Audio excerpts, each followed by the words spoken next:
Malapit na ang halalan 2025 kung saan 12 bagong senador ang ating iboboto. Sa loob ng 20 minuto, makakaharap, makakausap at makikilala natin ang mga kandidato. Samahan niyo kami dito sa Harapan 2025.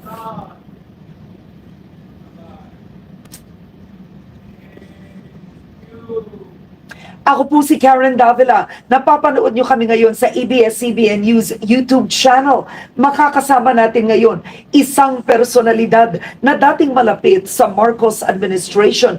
Ngunit ngayon, isa na siyang kritiko at sinabing tatakbo siya upang maging totoong oposisyon. Kasama natin ngayon, Attorney Vic Rodriguez. Maraming salamat. Thank you for accepting our invitation. Thank you, Karen. Magandang araw at maraming salamat sa iyong pag-imbita sa akin ngayong araw. Attorney Vic Rodriguez, when you filed your candidacy, sinabi mo na ang candidacy mo ay endorsed by former President Duterte. Anong ibig sabihin nun? Nakausap ka ba niya? Anong pinangako niya? Walang pinangako si Pangulong Duterte kung hindi ay susuportahan ako at yung kakausapin niya, yung kanyang mga supporters, yung kanyang core group, at upang ako'y tulungan mga kanya. And yes, may pag-uusap kami before the filing.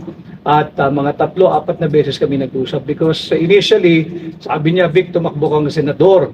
Ako hindi ko hilig ito, Mr. President, mas magaling akong nasa likod, tutulong na lang ako. And I was expecting that he will be the one to run for senator. And I will go all the way for him. Sabi ko, okay na ako, tutulong ako. But yun nga, nag-progress yung usapan and eventually, siya ay kumandidatong mayor ng Davao, as we all know. So ako ang tumugon doon sa hamon na pamunuan ng tunay at maisog na oposisyon. That's why here I am now. Oo, pero ibig sabihin, si Pangulong Duterte ang nagbigay sa iyo ng idea na tumakbo kang senador? Not really idea, it's more of an encouragement from President Duterte for me to try and run for senator. And nag-uusap kami mga 4 na beses eh.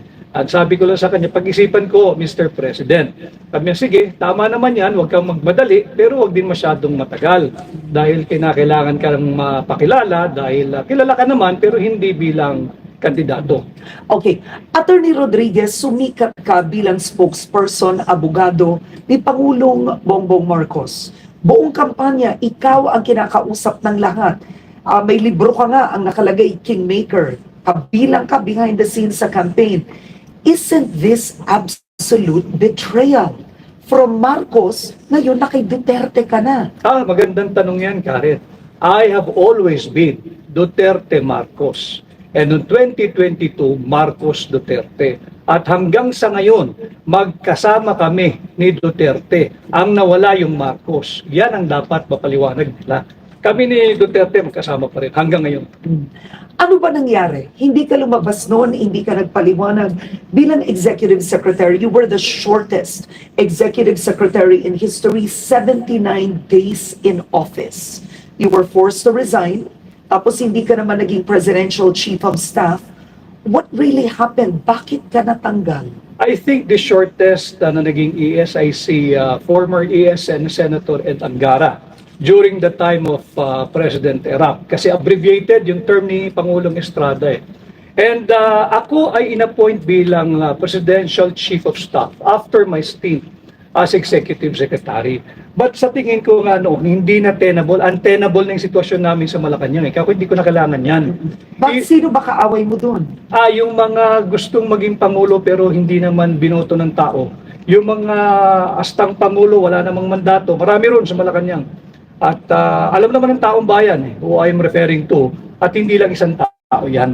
Kaya nga nagkakagulo ngayon ang ating bansa. But why didn't the President stand by you? Initially, tumatayo siya, tumitindig siya sa aking panig.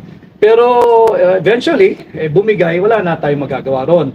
And even before I assumed the position of Executive Secretary, Karen, hindi ito alam ng taong bayan. Alam ito ni Bongbong Marcos. Ilang beses ako nagsabi, hindi ko kailangan yan, okay na ako. I don't need that. Pero sabi niya, hindi, samahan mo ko. Pinaghirapan natin dalawa ito at gusto kong patakbuhin mo yung aking tanggapan kagaya ng pagpapatakbo mo nung kampanya. So, nandoon yung tiwala. Presidente na yan eh. Hindi naman lahat napapagkatiwalaan ng presidente. So, sige, tinanggap ko yung hamon. Pero as we go along, sabi ko, hindi ko kailangan ito, Mr. President. Exit na ako. Okay ako. Okay ako. Huwag mo akong problemahin. Ayos ako. That is why, even in the commission on appointments, kinakailangan nila sumulat sa akin.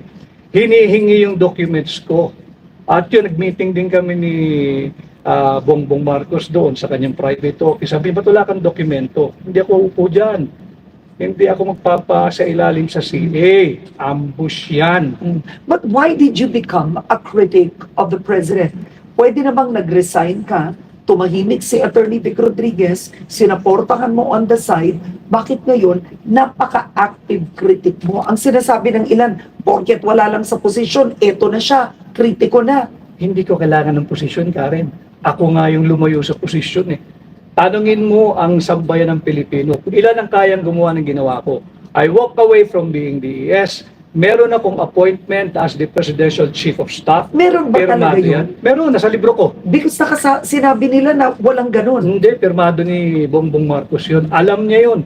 Kaharap nung pinirmahan niya, inabot niya sa akin si Naida Angping na ginawa kong PMS Secretary. Si Anton Lagdameo kaharapan. At yung maraming PSG. Pirmado yun. Sa akin ang original hanggang ngayon.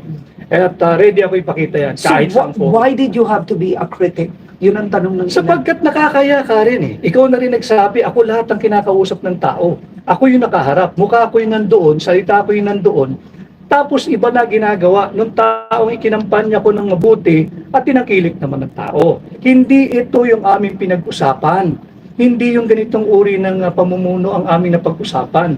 This is not the kind of governance and leadership that we agreed to have pag siya'y pinalad at tangkilikin gawing Pangulo. Yan ang katotohanan. Ngayon, tumatakbo kang senador pero tinatanong ng ilan, bakit namin iboboto si Attorney Vic Rodriguez gayong nung nasa gobyerno siya, nagkaroon ng ilang kontrobersya. Hindi natin kailangan isa-isakin at idetalye ngayon, but there was the sugar fiasco, issues with appointment, yung na-appoint mo sa Ports Authority, etc., etc.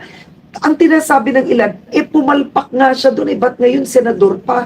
Kasi kasinungalingan yun. Wala akong palpak ka rin. Yung sugar fiasco, ako ang nagpahuli ng mga asukal.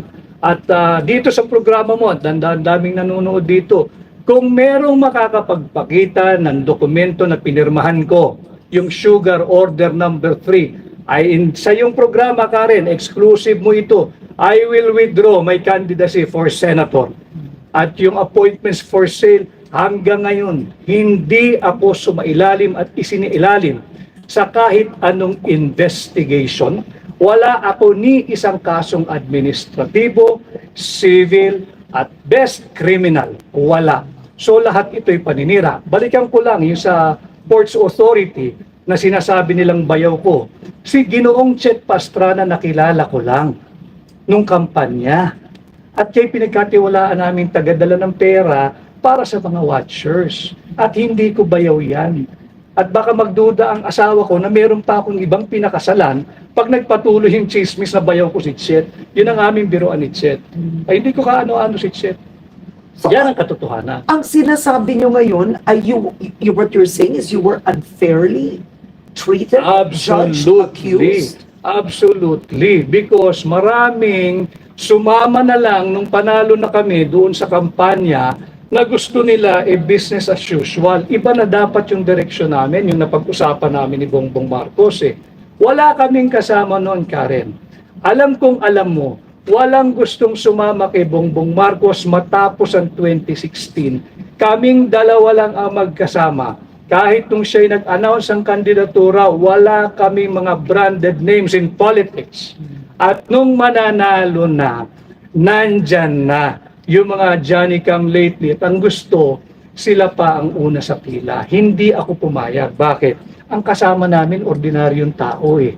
Yun muna ang unahin natin na i-recognize. Hindi yung mga branded politician na nandyan na naman at the very first opportunity na magkamal ng yaman, magnanakaw na naman yung mga yan. Yan ang aking linabanan. Kaya ako tumatakbo.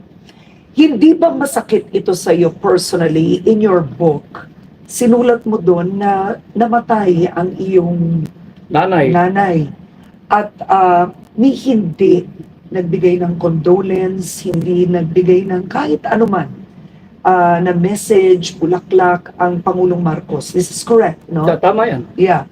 Considering yung pinagsamahan nyo, pinagdaanan nyo, what do you make of this whole experience? Masakit talaga yun. Dahil tinuring mong kaibigan inakay mo, magkasama kayo doon sa isang bahagi ng buhay niyang napakadilim. At hanggang sa dahan-dahan ay nakikita namin na pasikat ng araw, kami magkasama. At nung dumating sa puntong mababang-mababa na punto ng aking buhay, dahil nanay ko yun ni Haniho, wala kang narinig, masakit yun. At hindi ko hahangarin na mangyari sa kanya o kung kanino man yung experience kong yun at naramdaman kong yun. But how angry are you? Because I'll be honest, you attended the rally in Tagum City. Tinawag ni Pangulong Duterte na bangag si Pangulong Marcos. Nandun ka, nakaupo ka doon. Bakit kailangan nandun ka? Bakit? Bakit kinakailangan ko bang alam kung sasabihin ni Pangulong Duterte? At kami pag magkakasama, hindi kami nagtatanungan anong sasabihin mo, anong sasabihin ko. Wala kaming ganun. Sinabi ni Pangulong Duterte yung sinabi niya dahil marahil meron siyang dahilan. At ako naman, ang lagi kong sinasabi, ulitin ko, dito sa iyong programa, kahit nung magkasama kami ni Bongbong Marcos, lumabas yan And I feel guilty because I'm the one who went around the town and showed everybody yung kanyang negative drug result test. But di ba totoo yun? Kaya na ang akin, para matapos na yung usapang yan, sumailalim na sa isang open, fair, transparent hair follicle drug test. Para matapos na yan. Kung totoo, di tapos ang usapan. Kung hindi, sampal niya yung resulta doon sa mga nag-aakusa sa kanya. O ito, negative ako. Ganun lang naman yan para matapos na. After all, you're the elected president. At dapat siguro, leadership by example, gawin mo na para matapos na. Sinabi mo during your filing of candidacy, you're sick of corruption, they should temper the greed. How bad is the corruption now? Very bad. What makes you say that? And look at what happened sa Bicol. 200 inosenteng Pilipino patay dahil ninakaw yung flood control funds. Hindi katanggap-tanggap yun. Hindi katanggap-tanggap yun, Karen. Dapat yun nakapagpasok gaya nating dalawa, kagaya ng maraming Pilipino kasama pamilya, patay O paano gagawin natin doon? Sorry? Hindi sila nag-sorry. Patay yun dahil ninakaw. Yung flood control funds. Nasaan yung 5,500 flood control programs? Yan ang dapat natin pinag-uusapan. Yan ang dapat iniimbestigahan. Hindi yung kung ano-ano. Pagkukulang ba ito ng Pangulo?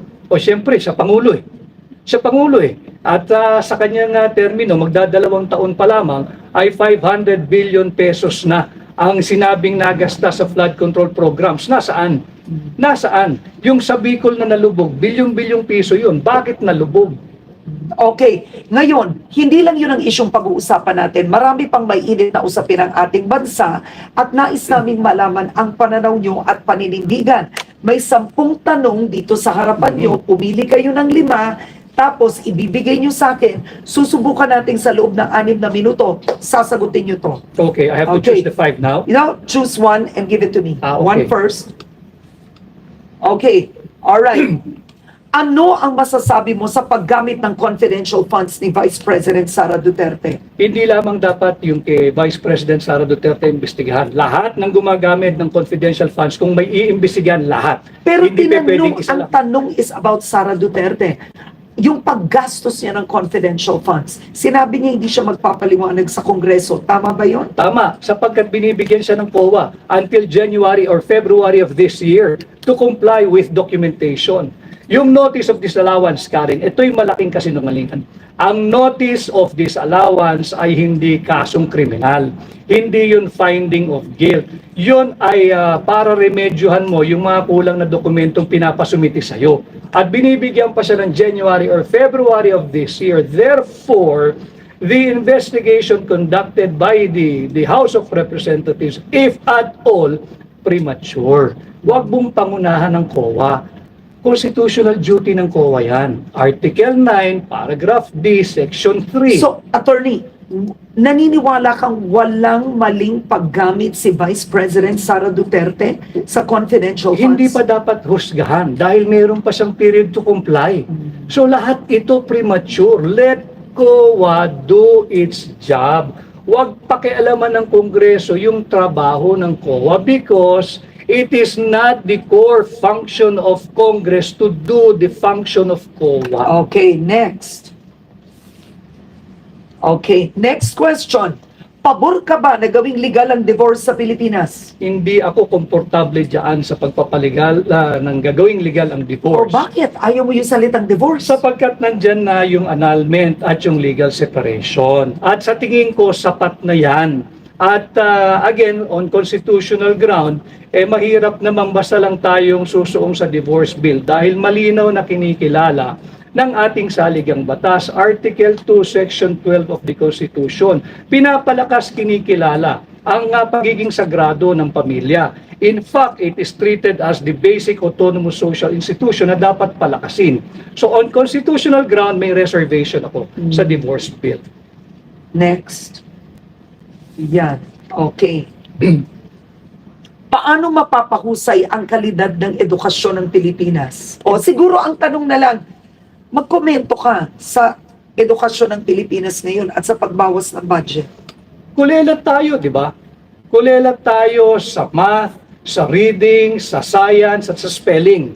Tapos binawasan pa ni Bongbong Marcos ang 12 billion. Lalo tayong malulubog. We are not using our public money to do proper public investment. So maling-mali na bawasan mo ng 12 billion pesos ang Department of Education at isang kalang mo ang kinabukasan ng kabataang Pilipino, unahin mo ang ayuda ng mga mambabatas. Yan, maling-mali yan. Ang tanong ko sa iyo, kung naging senador ka, anong gagawin mo? What legislation will you do? I will work on amending the plunder law. Ibababa ko yung threshold ng plunder from 50 million to 5 million. At pag nagawa ko yan, Baka lahat makulong na. hindi lang yan, Karen. Pag nagawa ko yan, ibabalik ko ang death penalty. Yun ang kaparusahan. Sapagkat higit pa sa heinous crime ang pagnanakaw. So ang plunder para sa iyo 5 million pesos tas death penalty. Yes. Okay. Dahil ang pagnanakaw ay pagnanakaw kahit magkano pang halaga yan. At singit ko lang, kahit sa banal na kasulatan, ang nakalagay lang doon, thou shall not steal, period. Hindi sinabing thou shall not steal ng more than 50 million. So wag nating paguluhin ang buhay natin, wag kang magnakaw, period. All right, next. Ay, ano ko, nagalaw ko to. Pumili ka Okay. ng iba. Here. Yan, okay. All right, eto. Sa issue ng West Philippine Sea, tama ba ang ginagawang pivot ng administrasyon sa US mula sa China? Hindi ako sang-ayon. Oh. Sapagkat tatandaan natin, at nandito naman yung team mo, suriin ninyo yung naging pahayag ni Bongbong Marcos noong 2022 SONA. Nung sinabi niya, as regards our standing in the community of nations, that we shall be friend to all and an enemy to none. Nag-pivot ka na. Andito na tayo, kaaway na natin ang China. Dahil we're pursuing hindi na independent foreign policy, kundi interest na ng Estados Unidos ito eh. With the proliferation of US military bases. Yung EDCAM yan, US military bases yan eh. But that's not a US military base. EDCA is not. No, they call it EDCA, pero nandoon na yung mga Article 18, Section 25 of the Constitution. No foreign bases, troops and installation. Anong tawag natin sa EDCA? Andun ang tropa nila, nandun ang base, nandun ang armas, nandun ang bomba, nandun ang missile. But- That is essentially US military bases. But And even the Supreme Court said EDCA is constitutional. pero nandirito na sila, Karen. Basahin natin ang Article 18, Section 25. I will not argue with the Supreme Court. I'm a member of the bar. Pero hindi naman lahat ng desisyon ng Supreme Court ay sinasang-ayunan ko. At marami din silang naging desisyon ng araw na binago rin nila paglipas ng panahon. Baka sakali, ganun din ang mangyari dito. Okay. Kasi sinabi mo, in one of your speeches, you said, dapat ihintunaan ng administrasyong ito yung belligerent rhetoric niya Yes. when it comes to the West Philippine Sea. Yes. Because we're putting our Filipinos in harm's way na nandoon sa teritoryo ng China. Yung Pilipino sa Macau, yung Pilipino sa Hong Kong, yung Pilipino sa mainland China, paano pag nagkaroon ng retaliation? Hindi yung gobyerno ng China, they will not do that. Yung mga Chinese doon, kawawa ang Pilipino, sino mananagot? Pero attorney, basang-ayon ka sa pag-handle ni Pangulong Duterte sa West Philippine No, Sea? ang sinasabi ko, let us diffuse and de-escalate the tension. Huwag nating silaban.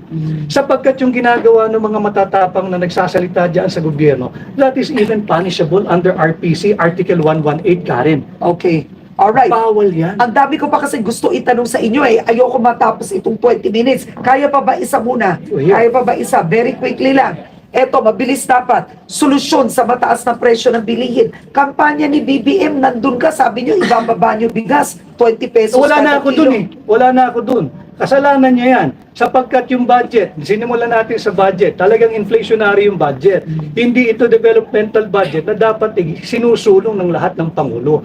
Dapat, para malabanan natin yung pagtaas ng presyo, magsimula sa gobyerno. Belt tightening, austerity program, and fiscal discipline. Dapat wag tayong gumastos ng higit sa kinikita ng gobyerno. Parang budgeting mo lang yan sa bahay, Karen. You do not spend more than what you earn. Okay. Dapat ba ma-impeach si Vice President Sara Duterte? Pakita muna nila yung ebidensya at hayaan natin yung mga senator judges mag-appreciate ng ebidensya kung sakasakaling tumuloy yan. Okay.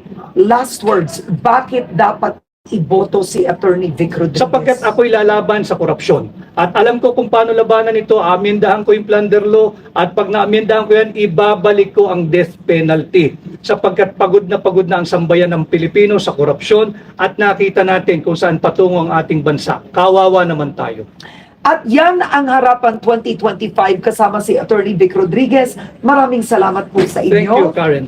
At magandang araw kapamilya, bumoto ng tama, suriin ang bawat kandidato. Tama yan.